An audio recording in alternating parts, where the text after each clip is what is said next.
तो यहाँ पे ना बेटा ये श्रद्धापुर विलेज में एक डॉन रहा करती थी, एक डॉन रहा करती थी श्रद्धापुर विलेज में। समझना बात को, एक बहुत बड़ी डॉन रहती थी वहां पे। वो डॉन का नाम क्या था? वो डॉन का नाम था अंशी। सुनना बात को, खौफ है ना, आया रे आया डॉन आया, है ना, वो सिंगम ने डॉन आया, समझ रहे बात को, डॉन है ना। तो एक दिन बेटा मैं आपको बताऊं, ये अंशी अपने बुलेट बाइक के ऊपर, ये अंशी अपने बुलेट बाइक के ऊपर जा रही थी बेटा।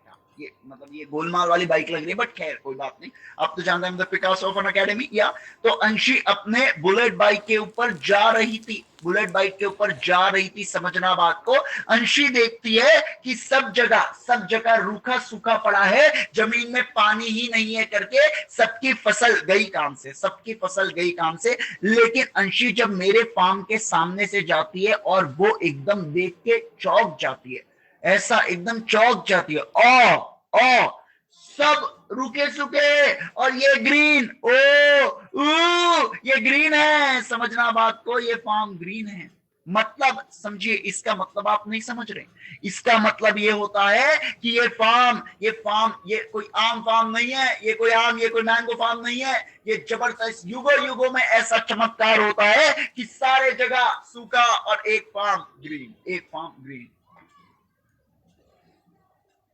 युगों में अंशी पता लगाती है कि इसके मालिक कौन है, और उन्हें पता चलता है, ओहो ये तो आईजी सर है करके। समझना बात को, ये तो आईजी सर है करके। अंशी मेरे पास आती है, कहती है, आईजी सर, हाँ ये वही कोड है, मुझे फार्म चाहिए। कहा था अंशी ने, अंशी तुमने कहा था ना, हाँ चलो आओ ध्यान दो, मुझे यही फार्म चाहिए करके। खत्म हो गई बात।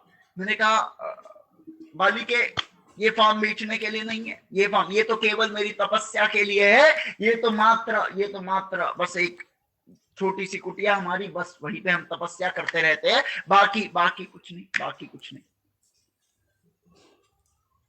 अंशी कहती है, वो मैं नहीं जानती, मेरे को ये फार्म चाहिए मतलब चाहिए। खत्म हो गई बात, मेरे को ये फार्म चाहिए मतलब चाहिए। मैंने कहा लेकिन मुझे नहीं बेचना।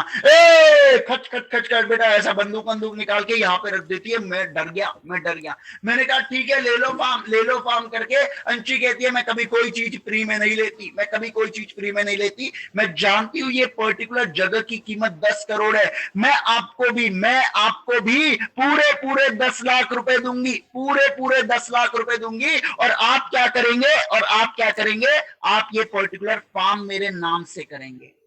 ये एक एग्रीमेंट ही हुआ, ऑफर और एक्सेप्टेंस एग्रीमेंट ही हुआ। लेकिन आपको लगता नहीं बेटा, यहाँ पे जो मेरा अप्रूवल था, जो मेरा कंसेंट था ना, वो क्या हुआ, वो क्या फ्री था? बताइए ना मुझे, क्या वो फ्री था? वो फ्री नहीं था। मैं वही तो कह रहा हूं, वो फ्री नहीं था ना। समझो ना बात को, फ्री नहीं था। आपको ऐसा लगता नहीं कि मेरे साथ बुरा हुआ कि बहुत बुरा हुआ? जल्दी से बोलिए, बोलो ना। आपको लगता नहीं मेरे साथ बहुत बुरा हुआ करके? बहुत ज्यादा बुरा हुआ है ना। गोपाल भी रोया, अतुल भी रोया, वैष्णवी तो कूट के रोई बेटा, पड़ोसियों को भी रुलाई, जबरदस्त, बहुत बुरा हुआ। लॉ ने कहा, it is necessary that subject of coercion must be the other contracting parties, it may be directed against any third party whatever. मतलब क्या बोल रहा, समझना बात को।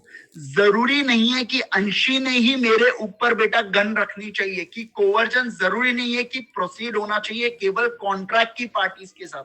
अंशी क्या करती है, अपने चेले को, समझना बात को, उसके पास बेटा एक व्यक्ति काम करता है, समझ रहे, उसके पास एक व्यक्ति, एक डॉन, एक पूरी गैंग है ना, एक पूरी गैंग है उनकी।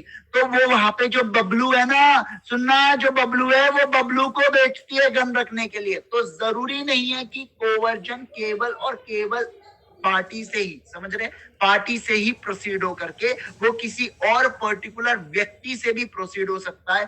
जरूरी ये है बेटा, जरूरी ये है यहाँ पे कि यहाँ पे फिजिकल प्रेशर आना चाहिए, है ना, फिजिकल प्रेशर आना चाहिए। हाँ, गुड्डू पंडित सब बेटा अंशी के ही गैंग के है, समझ रहे। हाँ, इवन शाहरुख खान जो डॉन वॉन है, आखिरी में बॉस उनकी अंशी ही है। अंशी से सब गुड्डू पंडित और वो बाकी सब चीजें, बाकी सब वहां से निकल रहे। ठीक है, चलिए आइए ध्यान दो, करे आगे बात। दगड़ू कौन है? अब ये कौन है? यार मेरे को ये नए नए नाम नहीं पता। हाँ रॉकी भाई वगैरह जो केजीएफ वाले, वो भी बेटा अंशी के अंडर ही आते हैं, वो अंशी के अंडर ही आते हैं, समझ रहे, सब अंशी के अंडर आते हैं, काफी फैला हुआ बिजनेस है। चलिए आइए,